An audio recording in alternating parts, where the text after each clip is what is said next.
जय श्रीराम मित्रांनो, आज आपला डे 10 ऑफ 265 डेज वर्कआउट, ज्यामध्ये आज आपण ट्रेन करणार आहोत आपली चेस्ट.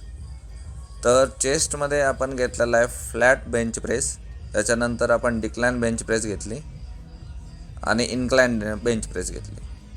तर असं इंडिव्हिज्युअली तिन्ही बेंच प्रेसचे 3-3 सेट मारून आपण बेंच प्रेसचा वर्कआउट संपवला. तर त्याच्यानंतर आपण फ्लाय घेतलेला आहे, डंबल फ्लाय म्हणतो आपण याला. तर डंबल फ्लायचे आपण 3 सेट मारून आपण याचाही वर्कआउट संपवला. त्यानंतर मशीन प्रेस आहे. तर चेस्ट मशीन प्रेस घेतले आपण. तर चेस्ट मशीन प्रेसचे आपण 3 सेट मारून याचा वर्कआउट आपण संपवला. त्याच्यानंतर फ्लाय मशीन. तर फ्लाय मशीनचेही आपण 3 सेट मारले आणि त्याचाही वर्कआउट आपण संपवला. त्यानंतर ही आपली सेल्फी